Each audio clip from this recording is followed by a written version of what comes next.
Hello. Welcome to the show. It's Untethered Live on a Monday night. Bible study night. You know what that means.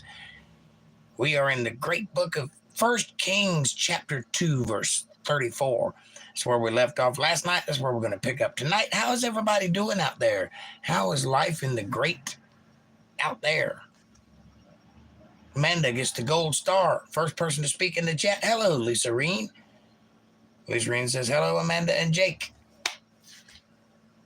Amanda says, how are you doing tonight, Lisa Reen? All is well, I hope. Everybody's happy. I'm happy. It's a beautiful day in the neighborhood. My hair looks like I just stuck my finger in a light socket, but that's okay. Lifeless devil, come out. Whew. Goodness gracious.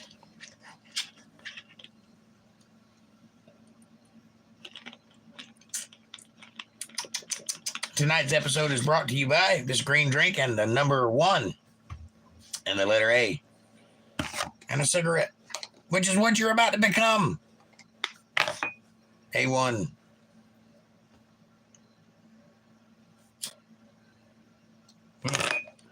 How are things? Looks like we have a rough connection tonight, so I hope I don't skip a lot, but if I do, I'll try to back up. Cold Creek says, I had to drive a 240-mile trip to go to court today. Yikes. Well, did you win or did you lose? Lisa Reen says, I'm doing okay. I'm at work, though. Well, you can't have everything, but I'm glad you're able to be at work. I'm glad you're feeling good. Amanda says, good evening, Jake. Good evening, Amanda. Nice to see you. Hope everybody's doing well. Cole, how's them court people treating you? Are you doing all right? You need me to come bail you out or anything? I'll go you bail.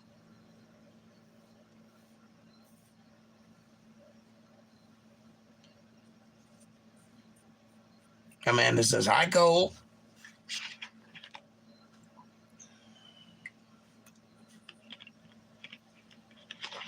Very cool judge, says Cole. I was charged with no registration renewal. 5th, no insurance. So I could have been a jail day. I could have been in jail a day or so and facing a $650 fine with driver's license suspended. But you didn't get that? He let you off with a warning? Is that what you're saying? I hope so. Do you still have driver's license? I'll be quite honest with you. I don't know if I have them or not, but they're not getting mine for nobody's money. I got copies. Come get them. I have another one right there. I'm sure that's not how it works, but you know, that's how I roll.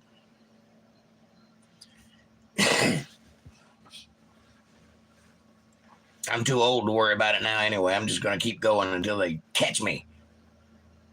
Cole says, he looked at my record and said, hell, that was years ago. As far as I'm concerned, it's a first offense. $160 fine.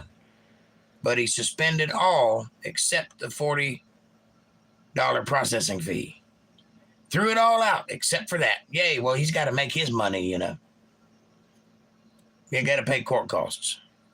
That's just how it rolls. That's how it works. You got to pay court costs, and if there's any way they can get money for other people, they'll get that too. So you might have to take some anger management classes or something. Who knows? They come up with all kinds of things. As long as you're paying them, though, they're usually pretty happy.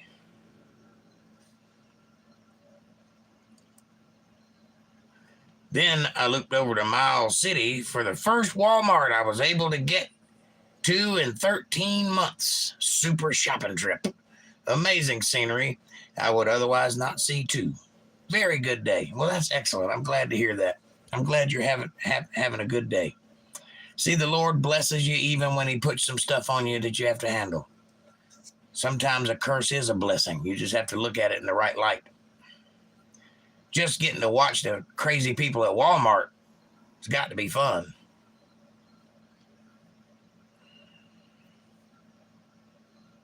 Man, I just can't seem to get my mustache right. I got this side fixed, and now this side seems like it's drooping. Got a little spot right there. You see it? I got to fix that. First time I've had a full grocery stock and everything else. I'm done.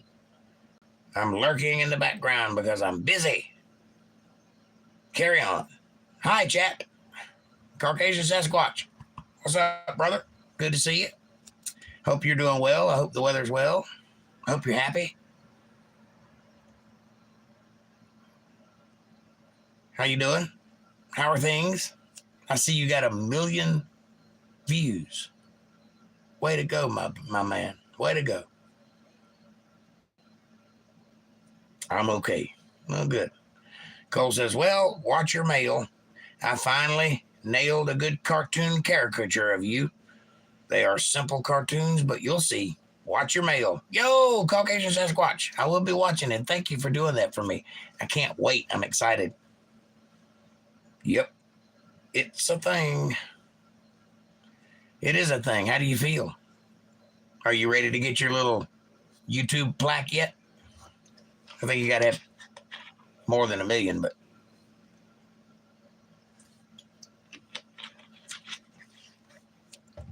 I think it's 1 million subscribers you get the plaque. But either way, I'll mail you a plaque.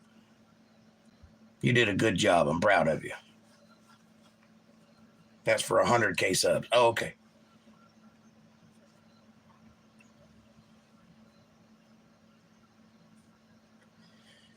Well, I'm nowhere near that, but I got the views. Actually, I've never looked. I don't know how many views I got. Bunch of them. But I might drink a bit. Yeah, that's all right. Congrats, Caucasian Sasquatch, says Cole. I'm sure it was my 8 shares that took you over the line. And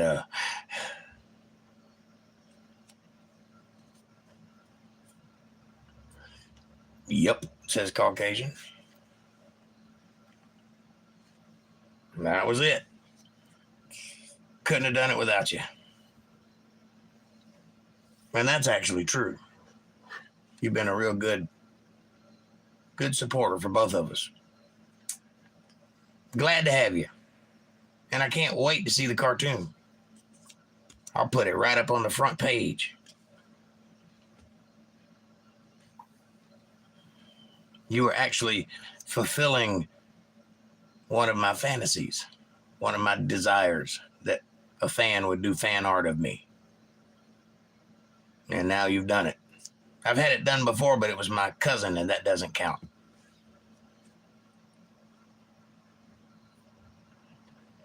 And it looked nothing like me. It looked like a monkey.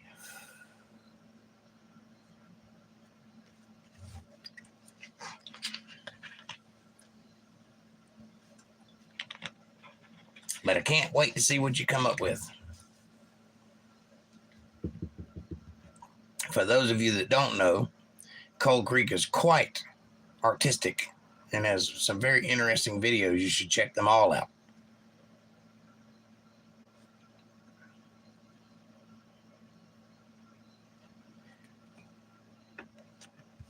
You want to pop your link in the chat there, Cole Croft or somebody? Careful what you ask for. Again, I'm fairly line drawing Far Side style, but doesn't take much to tag certain things for a tune. Well, I happen to like the Far Side style, and I nailed it. I said that's what kind of style you had. And yeah, I like what you do. There's nothing wrong with that.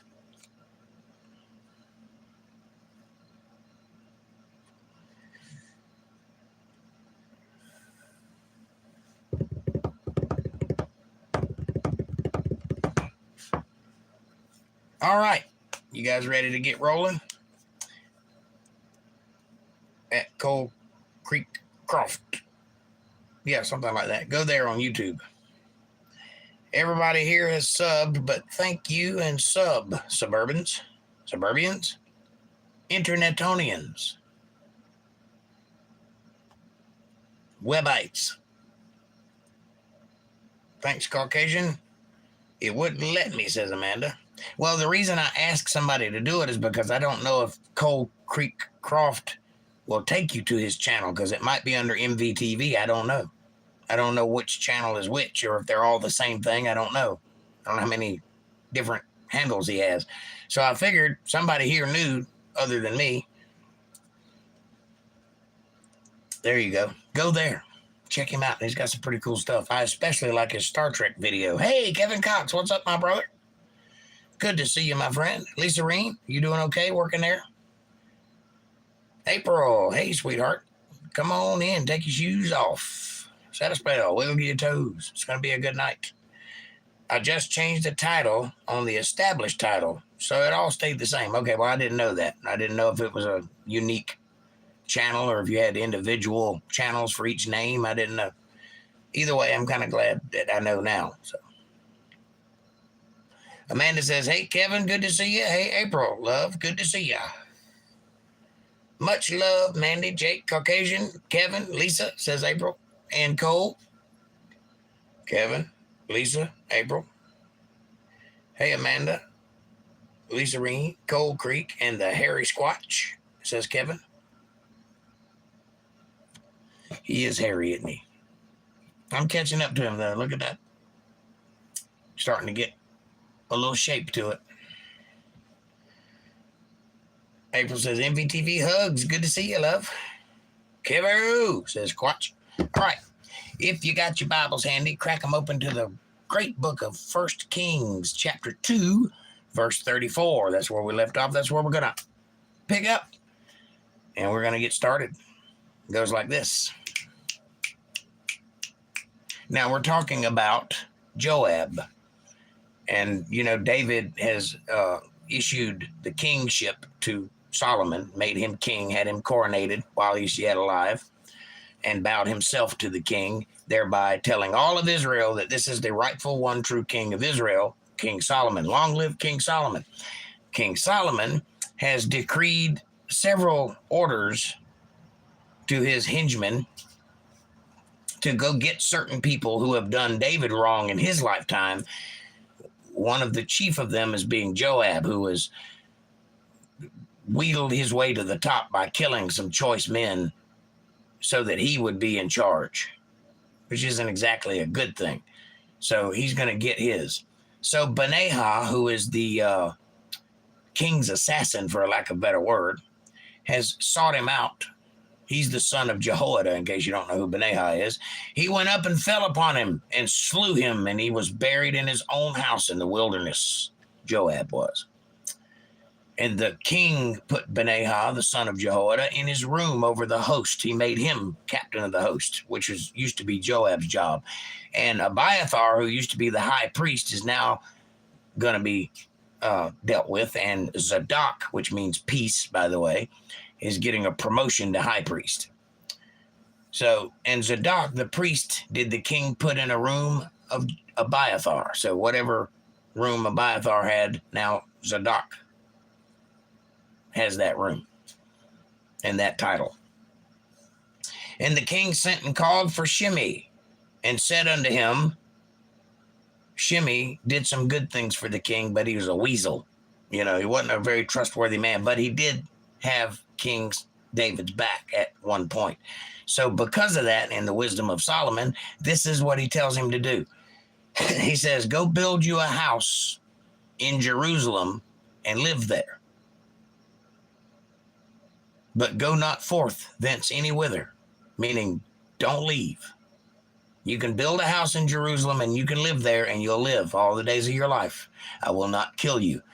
But if you leave Jerusalem and you cross over the river, you will die. I will make sure of it. So he says, build you a house and don't go anywhere. For it shall be that on the day that thou goest out and pass over the brook Kidron, which is the little river that runs around Jerusalem, thou shalt know for certain that thou shalt surely die. Bet on it. If your feet cross that river, you will die. Thy blood shall be upon thine own head. You'll be the cause of your own death. I'm giving you an out. If you stay in Jerusalem, You can live there for the rest of your life. But the minute you venture out of Jerusalem, cause any trouble for me, I'm going to have you killed. King Solomon is a man of his word. So Shimei said unto the king, this saying is good. As my lord the king hath said, so will thy servant do. And Shimei dwelt in Jerusalem for many days. He stayed there a long time, long enough to forget. Because that happens. You get a little stir crazy, you get a little anxious, some things happen, and you decide, who's going to know if I leave? King's busy. He won't even notice. And it came to pass at the end of 3 years that 2 of the servants of Shimei ran away unto Achish, the son of Machach, who's Klingon, the king of Gath. And they told Shimei, saying, behold, thy servants be in Gath. Well, this made Shimei kind of angry that his servants have bailed and went to go be servants of somebody else, so he's going to go get them. Shimei arose and saddled his ass and went to Gath to Achish to seek his servants. And Shimei went and brought his servants from Gath. He went and got them and brought them home. And it was told Solomon that Shimei had gone from Jerusalem to Gath, and it was come again. So he made it all the way home. Nobody bothered him. He crossed over the brook Kidron and crossed back over it and went back to his house. And the king sent and called for Shimei and said unto him, did I not make thee to swear by the Lord, and protested unto thee, saying, know for certain on the day that thou goest out and walkest abroad anywhere, that thou shalt surely die? And thou saidst unto me, the word that I have heard is good. Did you not agree to this? So he's made him come before the throne and hold his head in shame, like the walk of shame up to the throne, knowing he's about to get executed. And the king scalds him and says, didn't I tell you that if you left, you'd die? Didn't I say that 3 years ago? Did you forget that I said that? You agreed to it, remember? You said it was good. Whatever the king wants, fine, just don't kill me now. Remember that? Why hast thou not kept the oath of the Lord and the commandment that I have charged thee with? And the king said moreover to Shimei, thou knowest all the wickedness which thine heart is privy to. You know you're an asshole. You know you're a bad man. Why did you disobey me directly when I gave you a chance to live your life? And that thou didst to David my father. You know what you did to my dad. Therefore the Lord shall return thy wickedness upon thine own head, and King Solomon shall be blessed, and the throne of David shall be established before the Lord forever. I imagine Shimei is shaking in his boots right about now. So the king commanded Benaiah, the son of Jehoiada, which went out and fell upon him that he died, and the kingdom was established in the hand of Solomon. So is a man of his word. Don't care how long it is. Don't care how long it takes. Don't care if 20 years pass. What I say, I mean. And I told you if you left your house and crossed over that brook, you would be killed for it. And now that has come to pass. So Shimei is no more. And Solomon made affinity with Pharaoh, king of Egypt, and took Pharaoh's daughter and brought her into the city of David, until he made an end of building his own house, and the house of the Lord, and the wall of Jerusalem round about, which is still there in some fashion. So he's made, this is the first real evidence that the king of Israel has made friends with Egypt. Now, Egypt has come into play before in the Bible, but it wasn't among kings. It was among their men. Now, we have a king who is aligning with Egypt. So that could be a good relationship if done properly. Egypt is a godless country, or rather, they have gods, but not the right one. But they are a prosperous country, and it is economically beneficial to be friends with them. So we'll see how this plays out.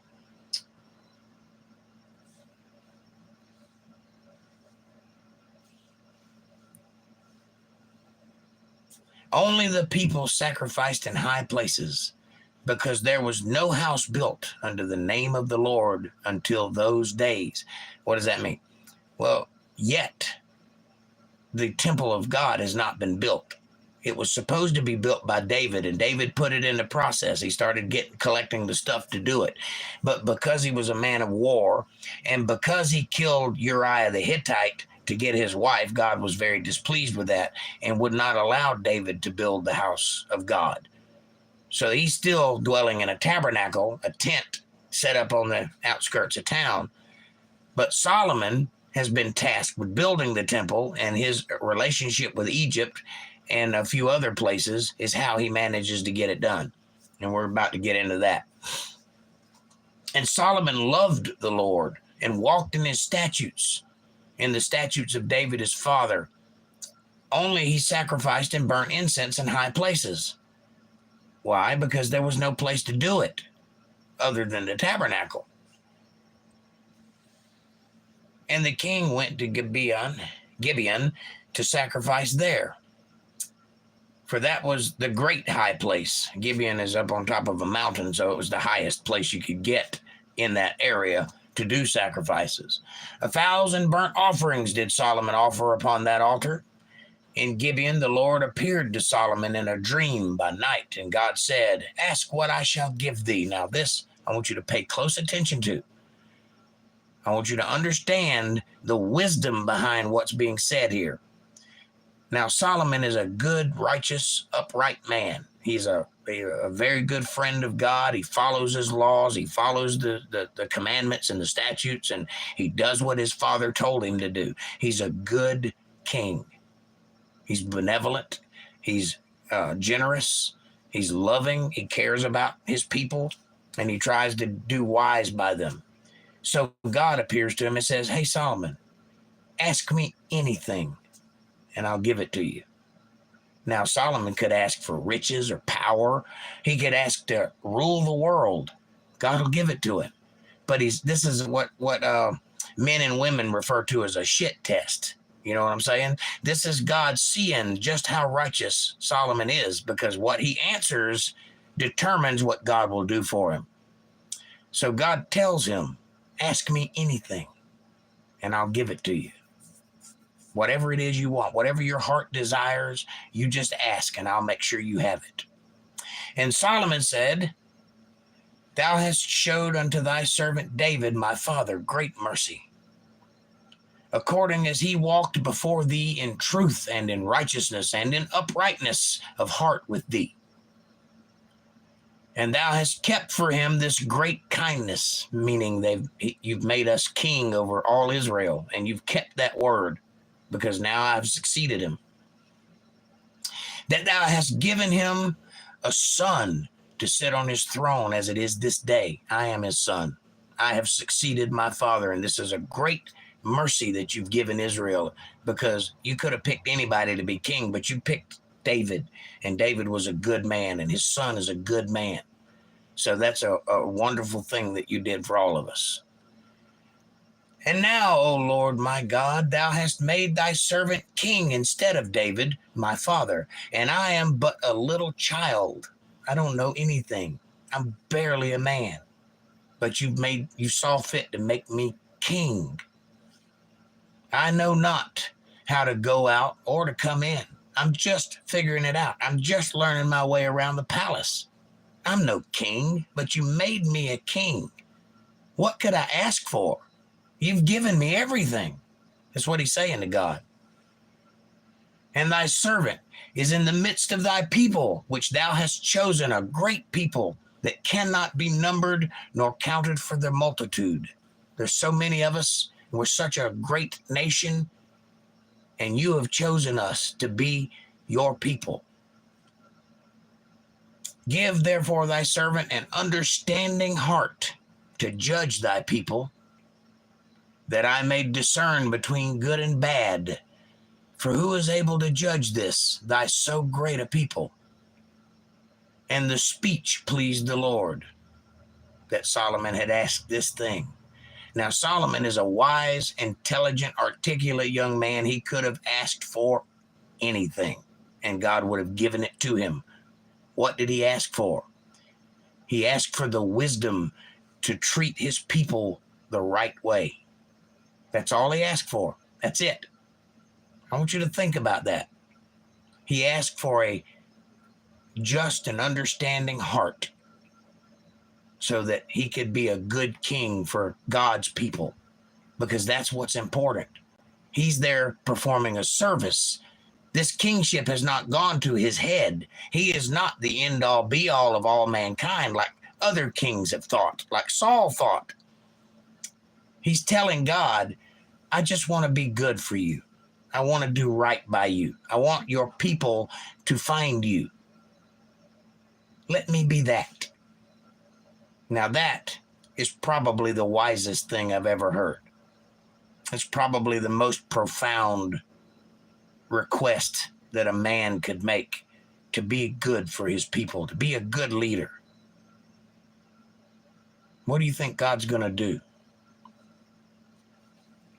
Well, it pleased God that Solomon was so generous. And God said unto him, because thou hast asked this thing, and hast not asked for thyself long life, neither hast thou asked riches for thyself, nor hast thou asked the life of thine enemies, but hast asked for thyself understanding to discern judgment. Behold, I have done according to thy words. Lo, I have given thee a wise and understanding heart, so that there was none like thee before thee, neither shall there after thee be anyone like you.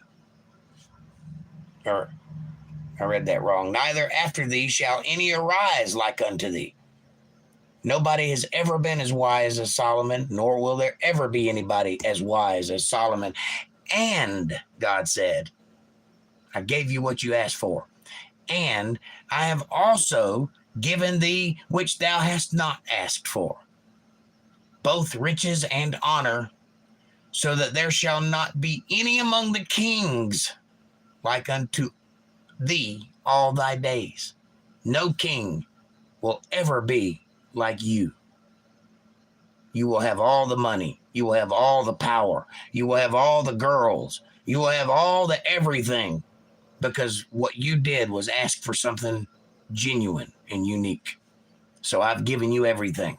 Also, you'll live in peace. You'll have no enemies.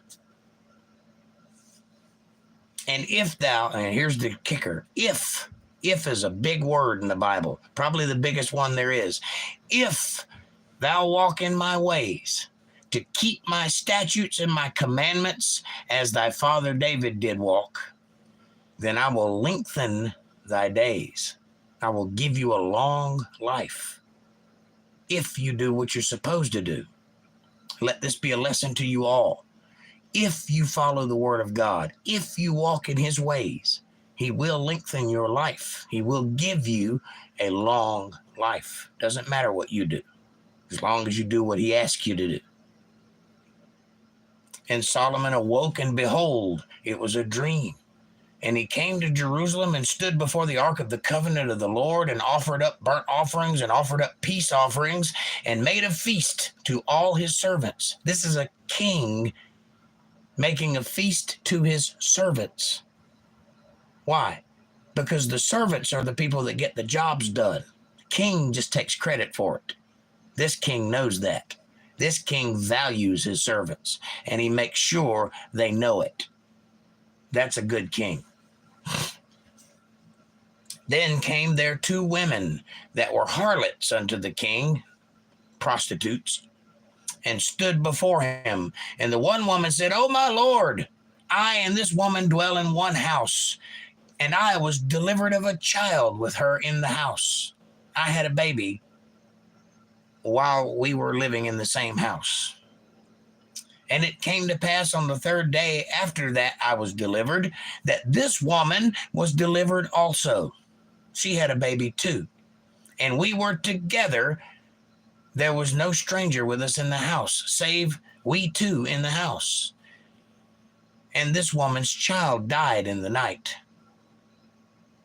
because she overlaid it, meaning she slept and rolled over on the baby and it died. And she arose at midnight and took my son from beside me while thine handmaid slept, and laid it at her bosom, and laid her dead child in my bosom. Now, this woman knows what her child looks like. You've had a child before, you know what your child looks like. You know this isn't your child. You know she switched children so that she could keep on raising a child, and you would have the dead child. I guess she figured it didn't matter. They were just a couple of days old, so might as well. When I arose in the morning to give my child suck, behold, it was dead. But when I had considered it in the morning, behold, it was not my son, which I did bear. I was there. I saw the child. I know what my son looks like, and this ain't it. And the other woman said, Nay, but the living is my son, and the dead is thy son. And this said, No, but the dead is thy son, and the living is my son. Thus they spake before the king. They were arguing back and forth, two women, both claiming the living child to be theirs. Only one of them is right, though. How do you find out? Well, a mother's love is unparalleled in this world. There's nothing that a mother wouldn't do for her child. There's nothing that can break that bond. There's nothing more powerful in this world, more visceral than the love of a mother for a newborn child. Trust me, I know this. I know this to be true. Solomon knew it also. He knew that the real mother of this child would not stand for that child being hurt. So this is what he in his wisdom came up with. And the king said, Bring me a sword. And they brought a sword before the king. And the king said, Divide the living child in two, cut it in half, and give half to the one and half to the other. Then spake the woman whose the living child was unto the king, for her bowels yearned upon her son. And she said, O my lord, give her the living child, and in no wise slay it. But the other said, Let it be neither mine nor thine, but divide it. Who's the mom here? The first woman, who actually was the mother of this child, said, Whoa. Don't kill the baby. Let her raise it. Fine. I'll look at afar. Just let the baby live. And the other mother, who was claiming that it was her son, said, Whatever you want to do, as long as I win. Then the king answered and said, Give her the living child, and in no wise slay it. She is the mother thereof. Just like that, he figured out who the real mother was, because he decided whoever loved that child the most would try to protect its life. He wasn't actually going to kill the child, but he got the point across, and they thought he might. So the real mother protected the child at all costs, regardless if she got to keep it or not. So that's how you find out who the real mom is. And all Israel heard of the judgment which the king had judged, and they feared the king, revered, not terrorized. For they saw that the wisdom of God was in him to do judgment. He is the judge. He is the king, and he is in charge. So King Solomon was king over all Israel. And these were the princes which he had: Azariah, the son of Zadok, the priest;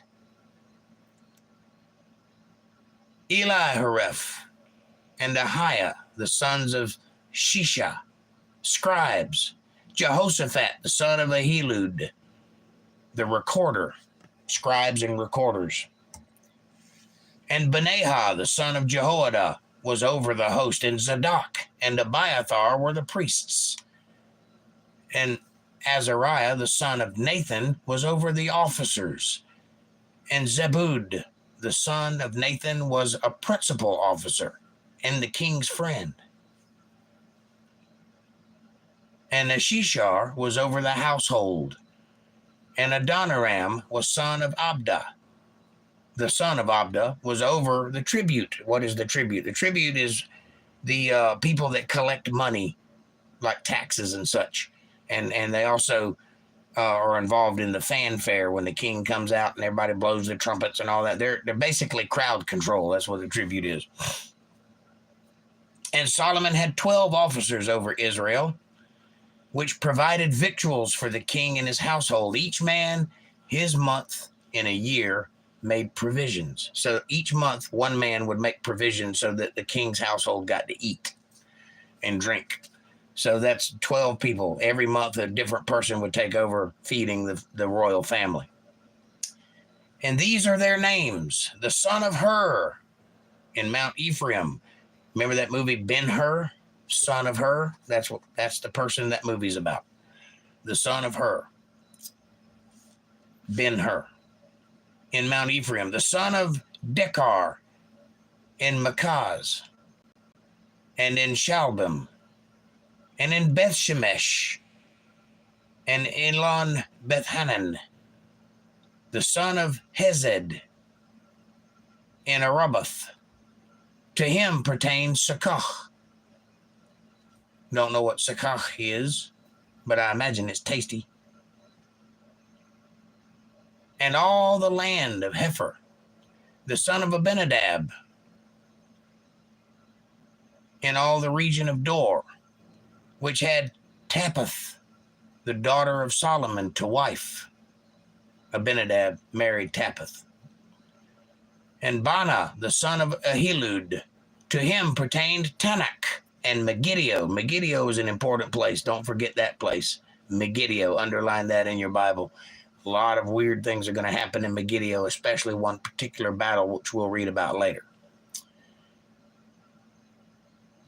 Megiddo is where we get the word Armageddon from. Armageddon, or a battle in Megiddo, or in the valley of Megiddo. Understand? Okay. And all Bethshean, which is by Zartana, beneath Jezreel, and Bethshean to Abel Mahola, even unto the place that is beyond Jokneam, the son of Geber, in Ramoth Gilead. To him pertained the towns of Jair and the son of Manasseh, which are in Gilead. To him also pertained the region of Argob, which is in Bashan. 80 great cities, that's 20, 40, 60 great cities, with walls and brazen bars. And Ahinadab, which is not Abinadab, Ahinadab, the son of Iddo, in Mahanaim. Ahimaaz was in Naphtali. He also took Basmath, the daughter of Solomon, to wife. So Ahimaaz married Basmath, which is Solomon's daughter. And Bana, the son of Hushai, was in Asher and in Aloth. Jehoshaphat, the son of Peruah, in Issachar. Shimei, the son of Elah, in Benjamin. Geber, the son of Uri, was in the country of Gilead. In the country of Shihon, king of the Amorites, and of Og, king of Bashan. Og and Magog, Gog and Magog, that's all the same family. Those are giants, by the way. Og is a giant. And he was the only officer which was in the land. Judah and Israel were many, as the sand which is by the sea in multitude, eating and drinking and making merry, or getting drunk. And Solomon reigned over all kingdoms, from the river unto the land of the Philistines, and unto the border of Egypt. They brought presents and served Solomon all the days of his life. He was a good king, and every day he lived, they all followed him.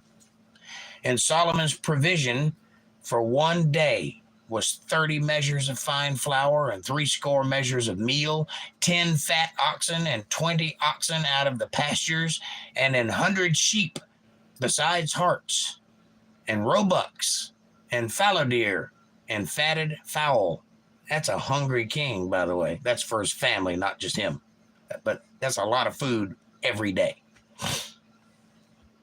For he had dominion over all the regions on this side of the river, from Tifsah even to Azah, over all the kings on this side of the river, and he had peace on all sides round about him.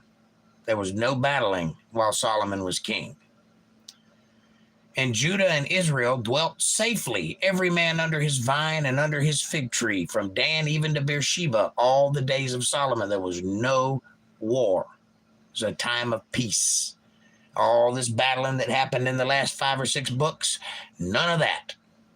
Everybody's happy. Everybody's prosperous. It was like Trump was in office. And Solomon had 40,000 stalls of horses for his chariots and 12,000 horsemen.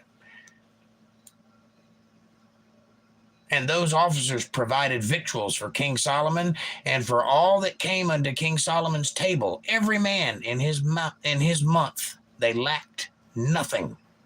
This was a prosperous time. They had everything they needed always. Barley also and straw for the horses and dromedaries brought they unto the place where the officers were, every man according to his charge.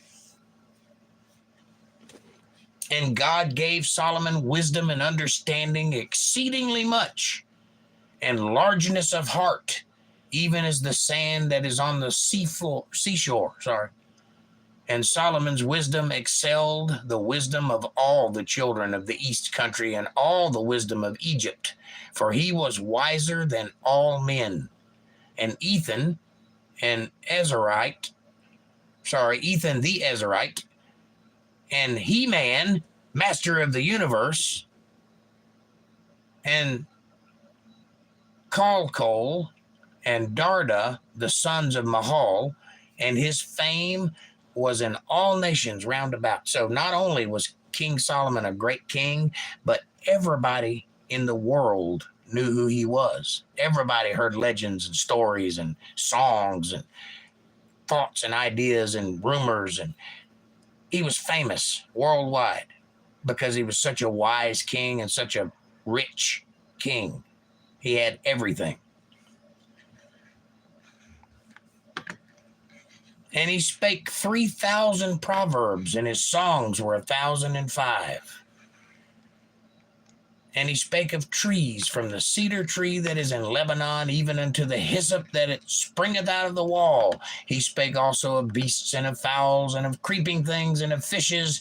And there came of all people to hear the wisdom of Solomon, from all kings of the earth, which had heard of his wisdom. Everybody came to hear him speak, to hear him recite poetry that he wrote, songs and poems and proverbs and wise sayings. Probably Confucius probably got it from Solomon. Everybody on earth heard of this guy. And Hiram, the first Mason, King Hiram Abiff would be his name.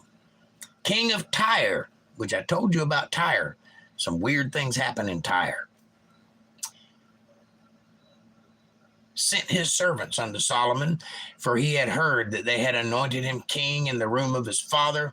For Hiram was ever a lover of David. He was a good friend of David. King Hiram Abiff, the first Masonic master, the keeper of the 3 secrets that he was eventually killed for. Read into that. That's historical, not biblical, but give you some idea who he is.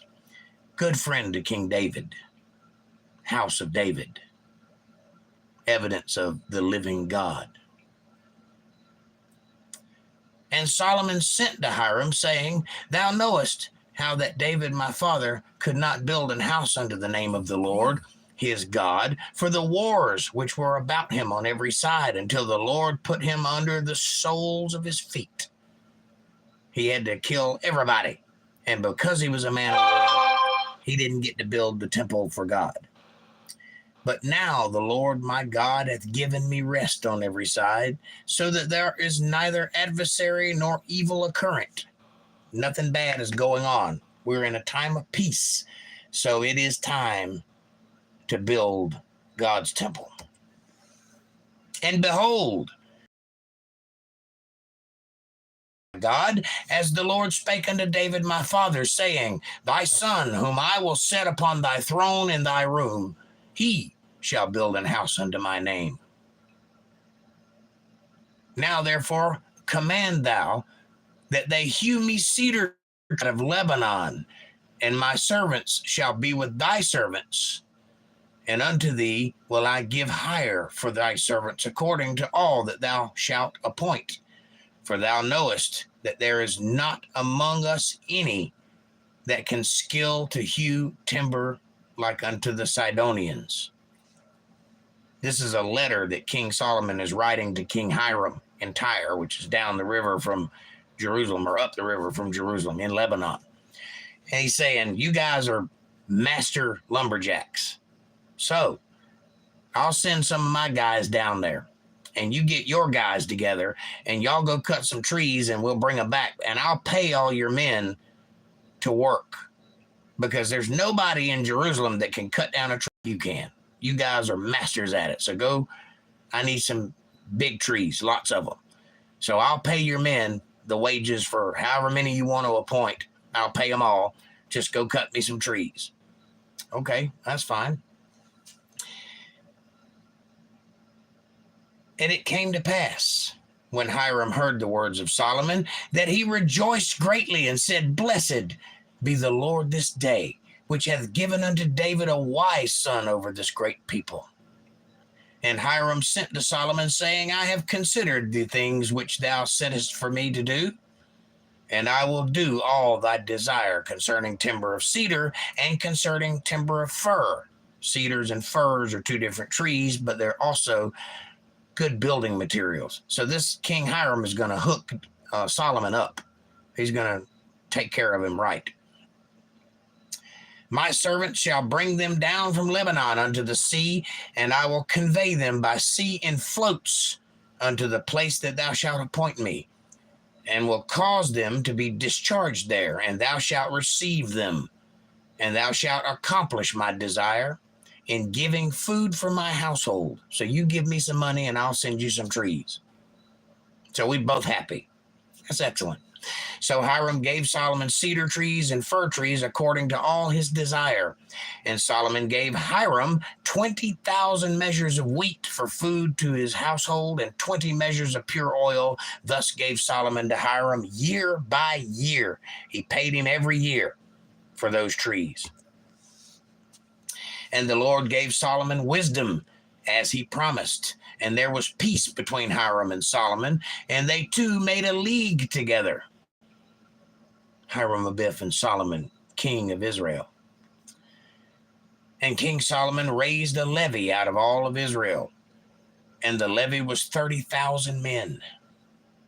30,000 men went to retrieve all those trees.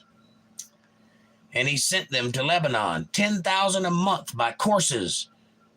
A month they were in Lebanon, and 2 months at home. And Adoniram was over the levy. So Adoniram was running the whole show. He was the foreman of that crew that would go up there and stay a month and bring back cedar trees.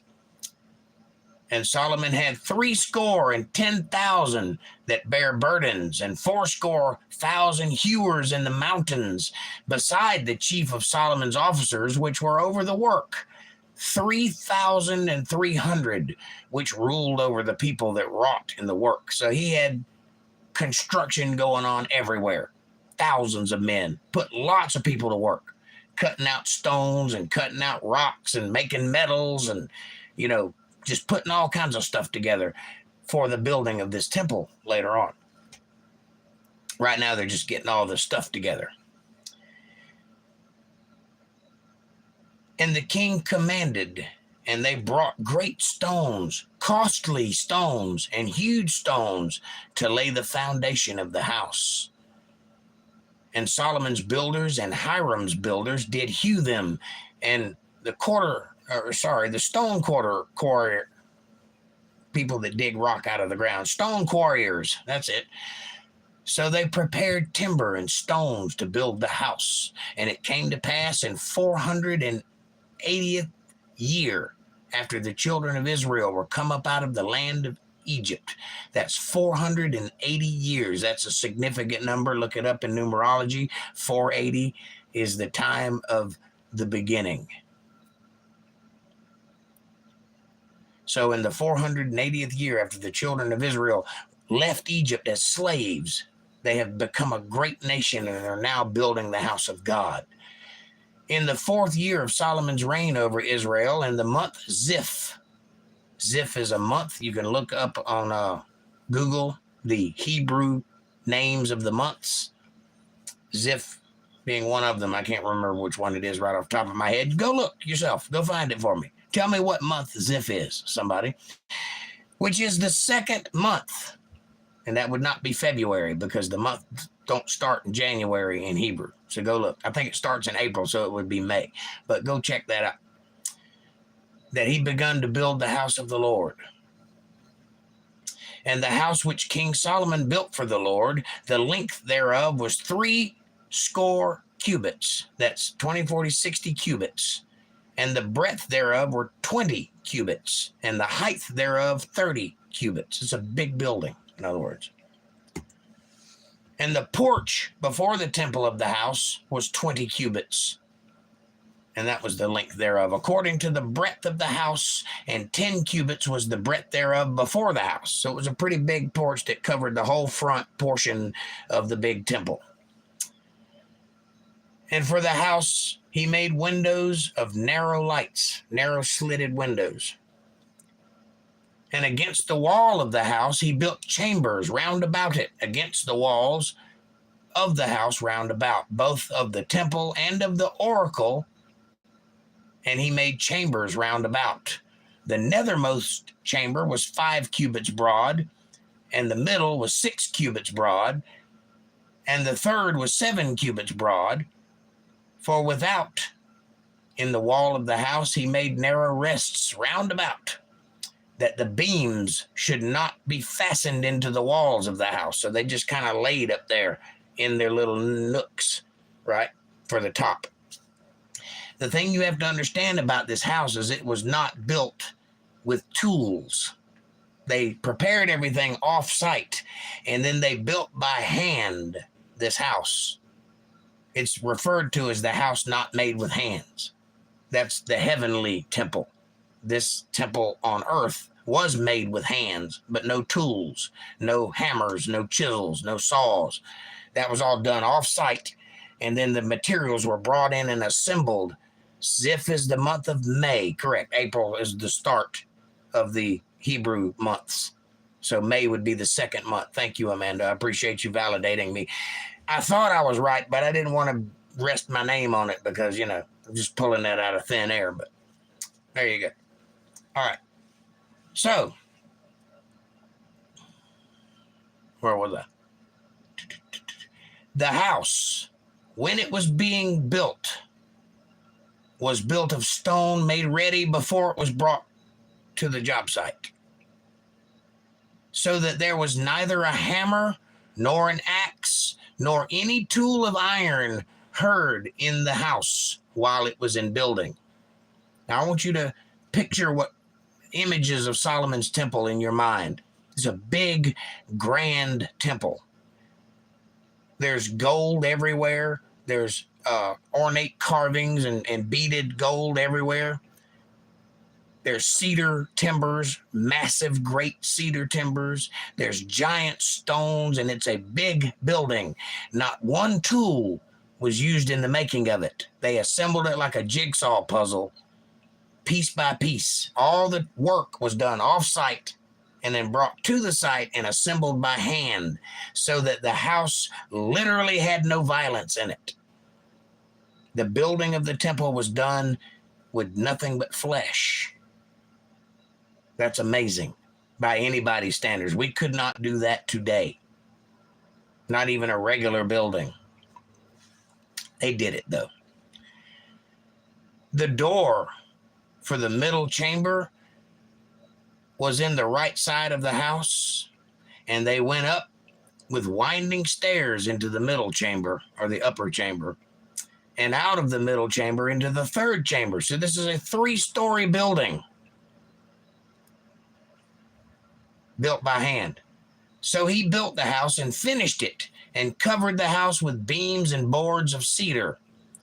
And then he built chambers against all the house, 5 cubits high, and they rested on the house with timbers of cedar.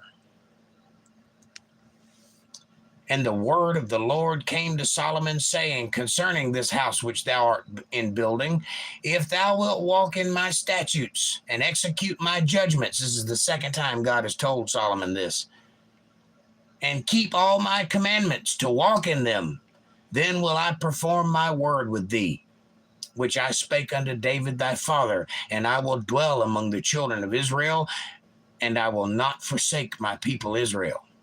So Solomon built the house and finished it.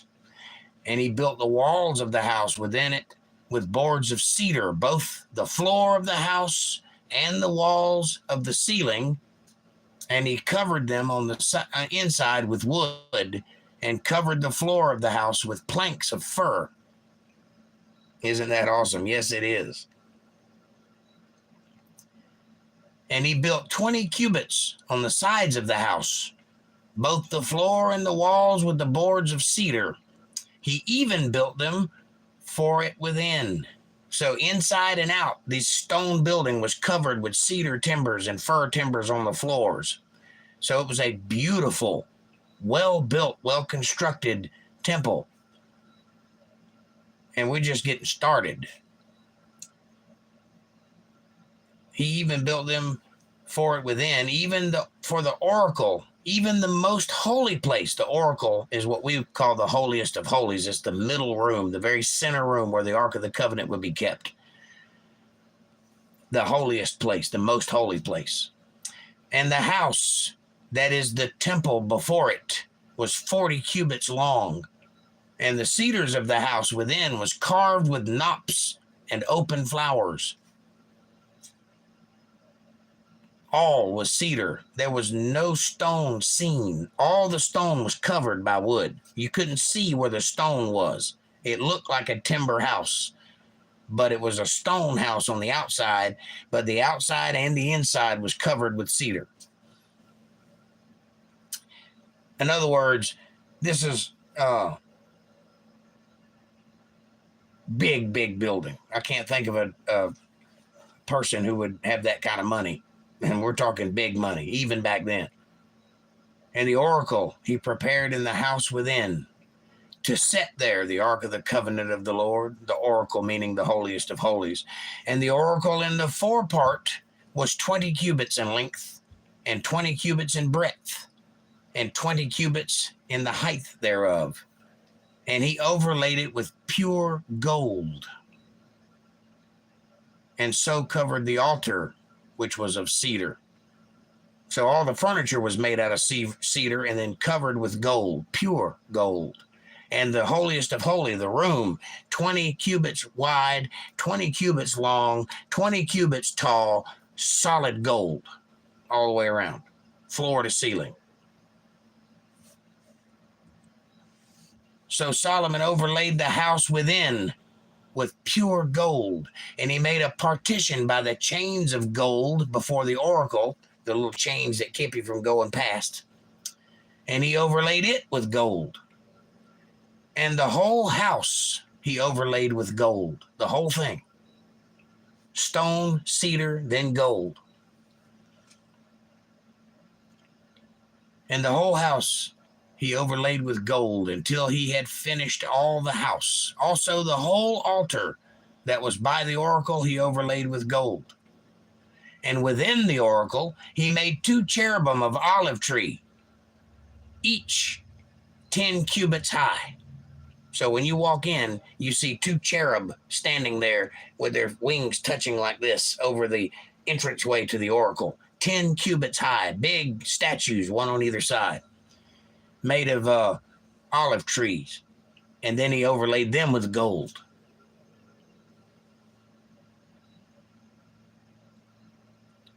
And 5 cubits was the one wing of the cherub, and 5 cubits was the other wing of the cherub sticking out. From the uttermost part of the one wing unto the uttermost part of the other wing, that was 10 cubits span. So they were 10 cubits tall and 10 cubits away from each other. So they made an archway like this over the doors. If that makes any sense, if you can picture that. And the other cherub was 10 cubits. Both the cherubims were of one measure and of one size, meaning they were identical statues. They looked exactly the same on both sides. The height of the one cherub was 10 cubits. So was it of the other cherub. He set the cherubims within the inner house, and they stretched forth the wings of the cherubims, so that the wings of the one touched the one wall, and the wing of the other touched the other wall. And their wings touched one another in the midst of the house. So not only were the 2 wings over the doors this way, but the other 2 wings were stretched out the other way, touching the walls. So that it would have been like this. Both cherubs, one here and one over here, touching each other's wings. Does that make any sense? You got it? You got an image of that? Okay. And he overlaid the cherubims with gold. And he carved all the walls of the house round about with carved figures of cherubims and palm trees and open flowers within and without, all the way around, the inside and the outside. And he carved all, I read that one. Oh, yeah, I read that one. And the floors of the house he overlaid with gold within and without. So you want to know where all the gold went? And for the entering of the oracle, he made doors of olive trees. The lintel and the side posts were a 5th part of the wall. So it was a big doorway to go into there. The 2 doors also were made of olive trees, and he carved upon them carvings of cherubims and palm trees and open flowers, and overlaid them with gold, and spread gold upon the cherubims and upon the palm trees. So not only were the walls made of gold, but they had reliefs of palm trees and cherubims, which were also gold, but on top of the gold that was on the wall. So they stood out in 3D.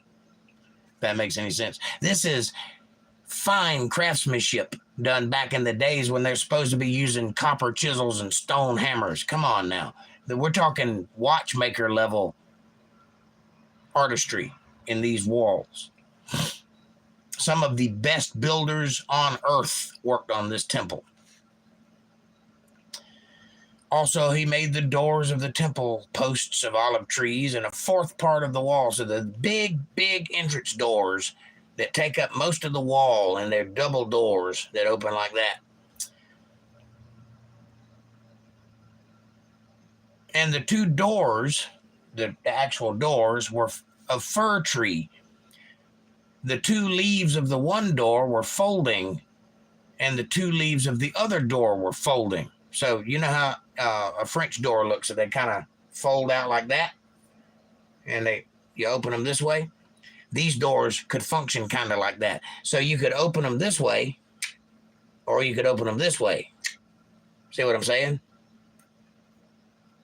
Does that make sense? Okay.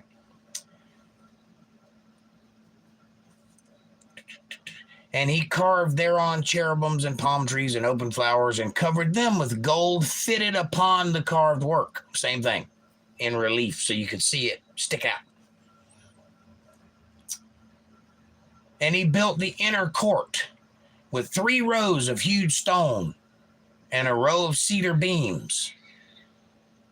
And in the 4th year was the foundation of the house of the Lord laid, in the month of Ziph, and in the 11th hour. So it took 4 years. The same month they started, they ended the foundation. 4 years of building.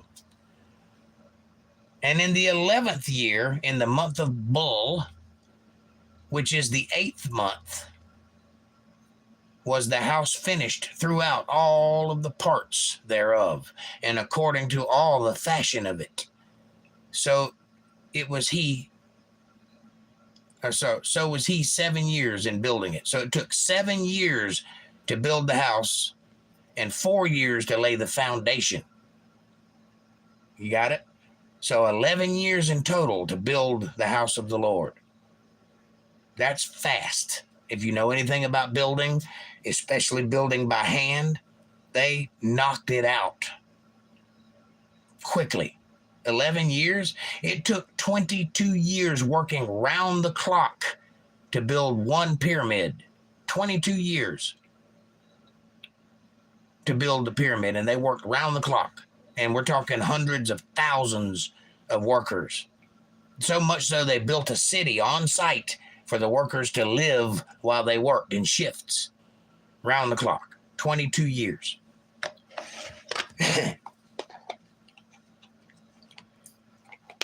You were born at 4/11? Yeah. So, yeah. Not only were you born in the month, but your date is in the month. So Solomon's temple began building in the year of your birth, if you go back far enough. That is cool. But Solomon was building his own house. Took him 13 years, and he finished all his house. Then we'll find out later, this is a house that's off the site. They call it the Millo house later on in the Bible. And it's a wooden house that is pretty much on the same property as the temple, but it's off to the side. But it's a grand cedar home, the Millo house. And it took him 13 years to build that, but it only took 11 to build God's house. That'll be brought up again, I'm sure. And he built also the house of the forest of Lebanon. The length thereof was 100 cubits, and the breadth thereof 50 cubits, and the height thereof 30 cubits, upon 4 rows of cedar pillars, with cedar beams upon the pillars. And it was covered with cedar above upon the beams that lay on 45 pillars, 15 in a row.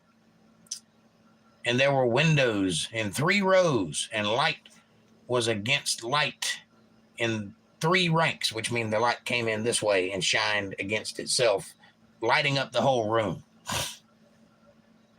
And all the doors and posts were square, with the windows which were square, and light was against light in 3 ranks. So there were 3 rows of lights coming in on both sides.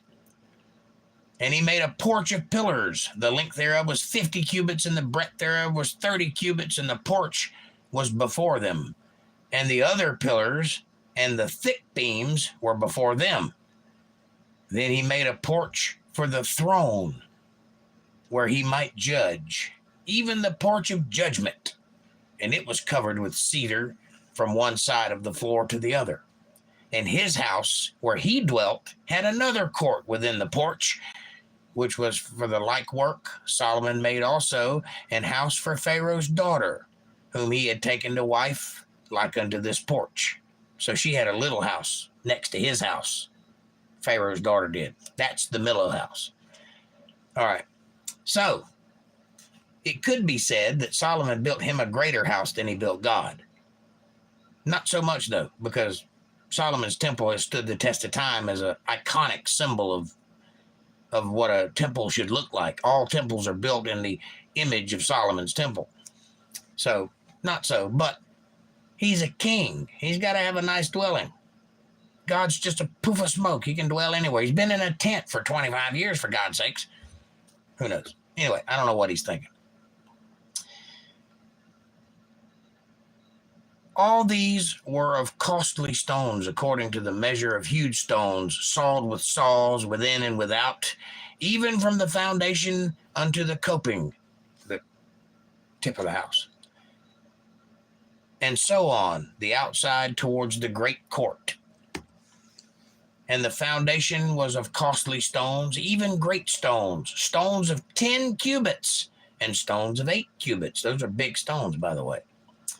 And above were costly stones, after the measure of hewn stones and cedars, and the great court round about was with 3 rows of huge stones and a row of cedar beams, both for the inner court of the house of the Lord and for the porch of the house. And King Solomon sent and fetched Hiram out of Tyre. And he was a widow's son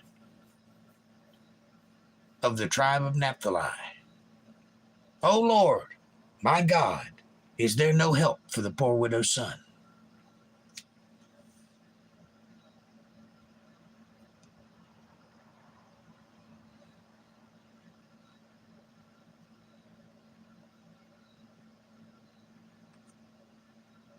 And he was a widow's son out of the tribe of Naphtali, and his father was a man of Tyre, a worker in brass. And he was filled with wisdom and understanding and cunning to work all works in brass. And he came to King Solomon and wrought all his work. So all the brass work that was done about the temple and about his house and about Millo's house, all was done by Hiram Abiph's father, who was a cunning artificer in irons and brasses, a descendant of Tubal-Cain. Tubal-Cain. Interesting that.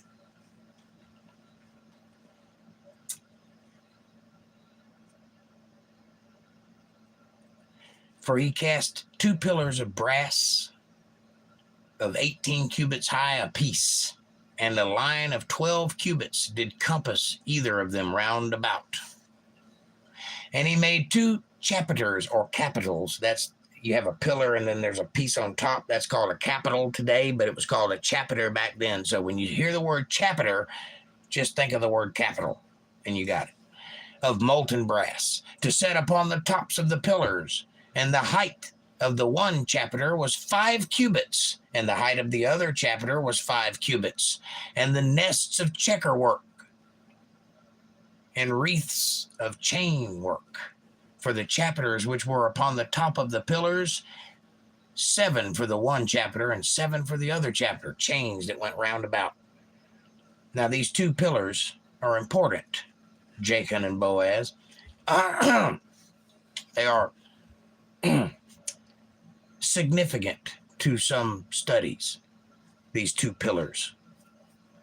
So you should probably pay attention to the little things that I say if you want to know inside information, because I can't just tell you, but you can figure it out if you look.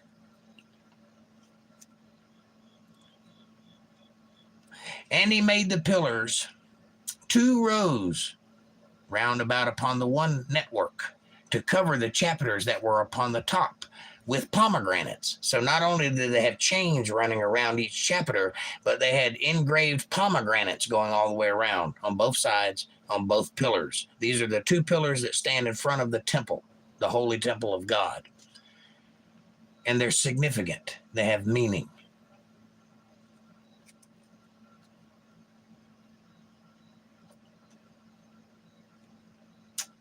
And so did he for the other chapiter. And the chapiters that were upon the top of the pillars were of lily work in the porch, 4 cubits. So the same pillars that are in front of the temple were also on the porch where the throne was that he judged from, Solomon. And the chapiters upon the 2 pillars had pomegranates also above, over against the belly, which was by the network. A network is like lattice, which is above the chapiters.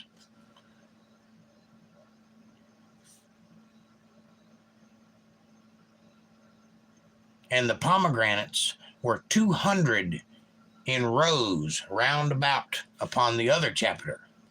And he set up the pillars in the porch of the temple. And he set up the right pillar and called the name thereof Jachin. And he set up the left pillar and called the name thereof Boaz. Jachin and Boaz. Built by a man who's a descendant of Tubal-Cain, who is the father of Hiram Abiph, king of Tyre. Are you with me?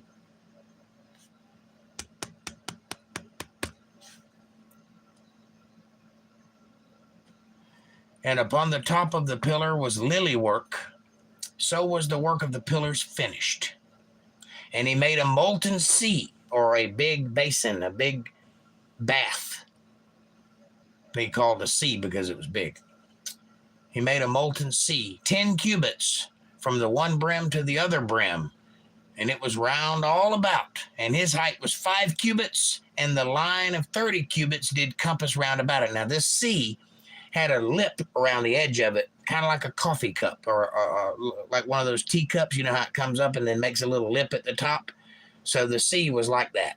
So the outside diameter is bigger than the inside diameter because it goes up like a coffee cup, like an old teacup, you know what I'm saying? So that it's rounder at the top than it is in the middle and at the bottom. Make sense? I hope so. Okay. So if you happen to notice any discrepancy in the numbering of the cubit lengths of the inside of the sea, that's why, because it's shaped like that. And I read that one, and I read that one. It was round all about, and I read that one. And under the brim of it, round about, there were knops compassing it. Knops are the little bulbs that are beneath open flowers.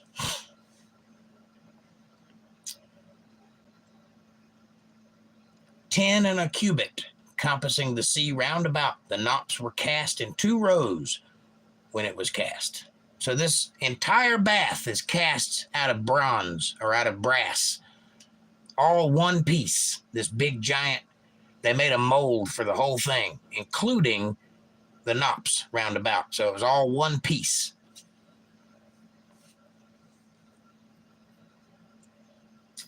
"It stood upon 12 oxen, 3 looking towards the north, 3 looking towards the west, 3 looking towards the south, and 3 looking towards the east, the dark side." Now, there are statues under this big basin, statues of bulls. 3 here, 3 here, 3 there, and 3 back here. And this thing sits on top of them all, right? So it's the base of this big bath because it's going to be full of water and you got to climb up on it to get in it. Okay.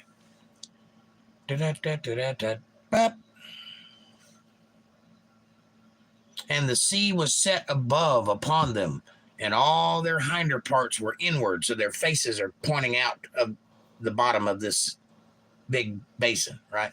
So their butts are inward. Can you visualize that? "And it was an handbreadth thick, and the brim thereof was wrought like the brim of a cup, with flowers of lilies. It contained 2,000 baths, or 2,000 gallons. Let's call it that. I don't know exactly how much a bath is, but there is a measurement. You can go out on Google and find out what a bath is. Something like a gallon or a quart. Who knows what it is. Anyway, 2,000 of them. It was a big pool is what I'm saying. "And he made 10 bases of brass. 4 cubits was the length of one base, and 4 cubits was the breadth thereof, and 3 cubits the height thereof." So we're talking about little blocks, little bases. "And the works of the bases was on this manner. They had borders, and the borders were between the ledges, and on the borders that were between the ledges were lions, oxen, and cherubim carved in relief all the way around. And upon the ledges there was a base above, and beneath the lions and the oxen were certain additions made of thin work," meaning they made extra pieces and added it to it of cherubim and lions and oxen, oh my. "And every base had 4 brazen wheels and plates of brass, and the 4 corners thereof undersetters.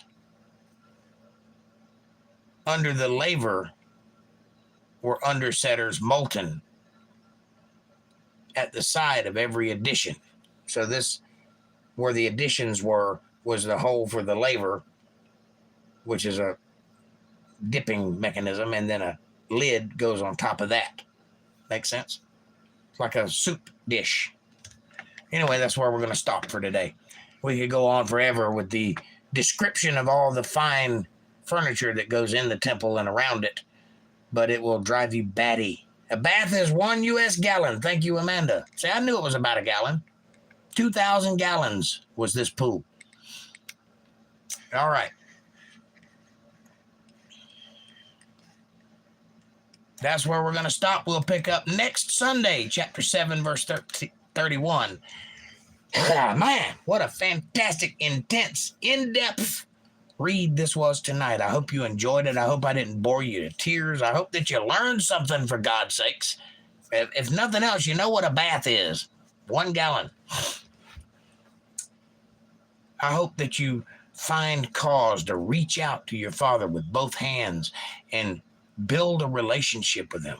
Find out what he wants from you. Find out what's expected of you. Find out your role in all of this. And find out how important it is that you have a relationship with your Father. Won't you do that for me, please? And while you consider what we've done tonight, what we've talked about, the meaning, the significance thereof, do me a favor and hit that subscribe button. Press the bell icon so you get notifications every time I'm going to be online. Smash that like button. It's right there. Just reach out and fondle it with your finger. It helps the channel with the algorithm. It helps us get recommended to other people. Won't you do that, please? Share this video with people you love. Hey, share it with people you don't love. Bring them into the family. Make them part of the fold. Be part of their solutions, not part of their problems, or do it for revenge. Either way works for me. Leave comments down below. Let me know what you're thinking about. Question me, curse me, bless me, challenge me, confront me, conform with me, drink my Kool-Aid, make your own Kool-Aid. As long as you're thinking critical, that's what I want. Critical thought coming from that brain of yours. And hey, if you love the Word of God and you can see the value in what I'm trying to build here, if you feel led to send your tithes, offerings, or love offerings to this small ministry, or if you just like to be part of something special and help change the world, you can do that. You can support my work by going to paypal.me/JakeJohnsonBand, paypal.me/JakeJohnsonBand. Or if you're a Cash App user, $JakeJohnsonBand, all one word. Every little bit helps. It's a win-win. It's a blessing to me. But it's a blessing to you too, because God, he notices these things. We do live in a reciprocal universe, and I prove it over and over and over again with his words. So trust me. You help yourself when you help others. That being said, I will do everything in my power to be worthy of that support. And as always, I will answer every single one of your questions and comments right now. What do you think? Did you learn anything? Do you feel enlightened? Does your brain feel like peanut butter? Mine does from time to time. But that's kind of the point, isn't it? Let me scroll up and see if I missed anything in the chat. Da-da-da-da-da.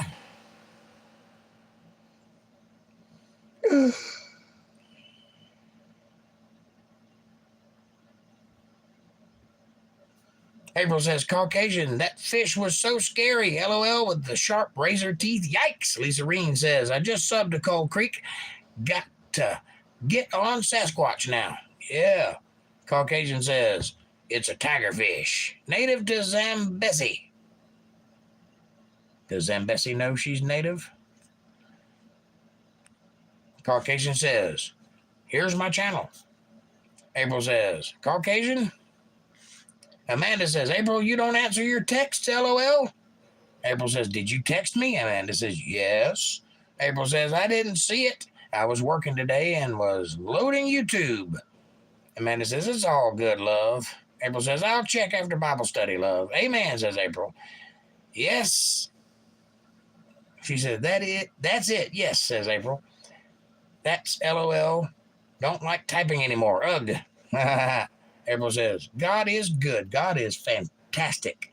And he does things in such a way that you can't deny it. It has to be the way it is. April says, hey, everybody hit that like button. Subscribe and share. Support. Much love. Feed Jake. I do get hungry. April says, yes, fact. Real fact, says Amanda. Lots of hearts. One of those. April says, absolutely OMG. Amanda says, Ziff is our month, May. Correct. Isn't that awesome, says April.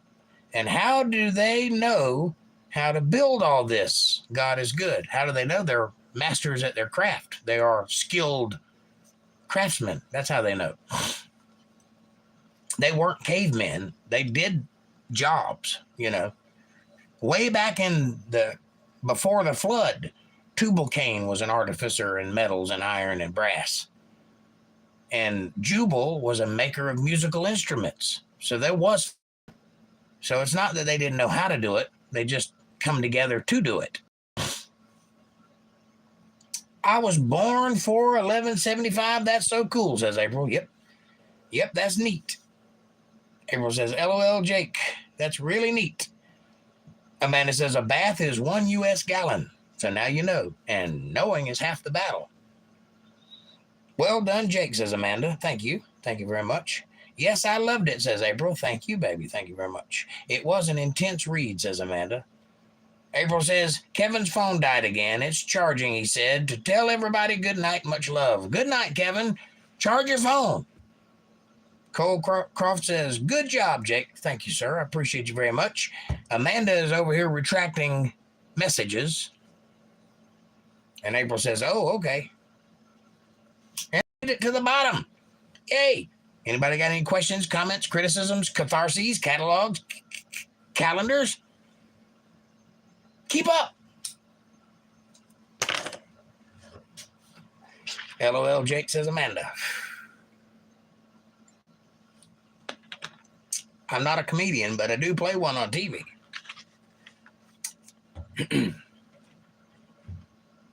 Anybody have any questions about tonight? Anything stick in your craw or make you wonder? Is there anything I can illuminate or make you see clearer? Yes, no, no?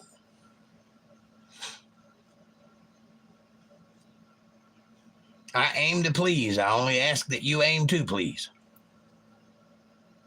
Or so I read something similar in a bathroom somewhere. LOL, you're funny. I just got done eating. Wow. Well, I'm glad. What did you eat in that? Why is that funny?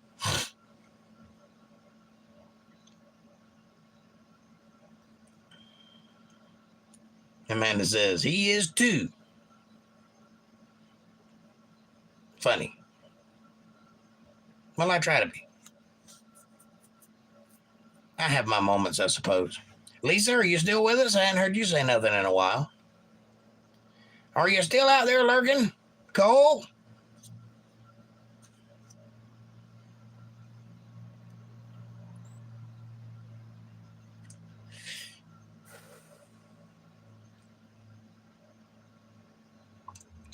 Yep, I be lurking. Cool. I appreciate you being here, buddy. How you doing out there? You having a good time? Did you enjoy learning some interesting stuff? Did you hear anything that piqued your interest? Because I was trying to be obvious and yet sly. Because there's some things I just can't teach you. But you can teach you. And I can show you the way if you're paying attention. And you being a writer and all, I thought you'd be interested in some of that.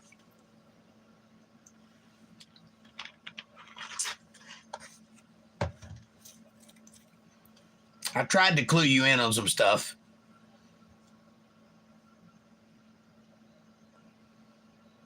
Sadly, I heard very little of it closely. Too busy running around at sunset hits here. Well, maybe you might want to reread or re-listen if you're into that kind of thing. I don't know that you are. But sometimes I try to show you guys some of my extracurricular activities through the years by pointing out certain things that I can't really talk about under pangs of severe dismemberment and such. However, I can make it known that this is one of those things you should probably pay attention. But, that's entirely up to you as to whether you want to study into that sort of thing or not.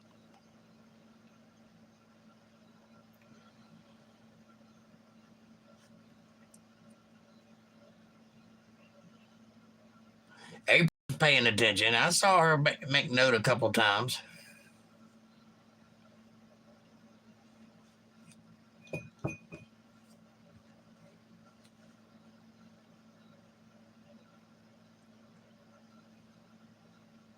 Look into those pillars, though, Jachin and Boaz.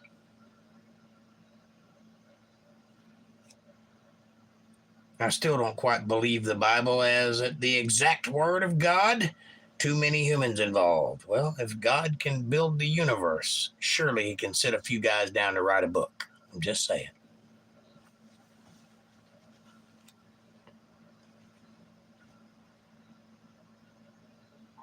But your disbelief is why you're here. Allow me to prove to you constantly that you can trust it. Don't call me Shirley. I'll prove it to you over and over again that it is trustworthy material. That's why I teach it. I would not teach it if I could find error. Lisa Reen says, I'm busy. I will have to re-listen to some, but I'm still here, Jake. Thank you. You're welcome. Thank you. And thank you for the gift last night. I appreciate that. It means a lot.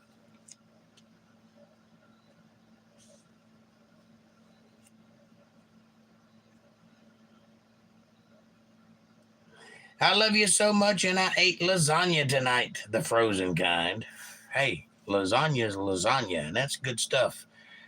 And I love you so much. And I hope you enjoyed your lasagna, and I hope it was meaty and cheesy. None of that vegetarian nonsense. Because why eat lasagna otherwise, right? Now I'm hungry. Thanks a lot. No, I had Subway today. It's good.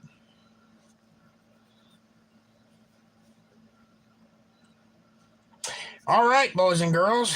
We made it. 10 o'clock on the dot. I got to get up and go to work early in the morning, so I'm going to get out of here and go do my Jake stuff. I hope you all had a fantastic time tonight. I hope you learned a lot. I hope you get interested in the next stuff to come, and I can't wait until next weekend where we can continue this fantastic story. May you all have a great evening. May God's blessings abound in your life. May his grace fall upon each of your shoulders. And may his love warm your heart. Good night, everybody. Have a great night. Have a great week.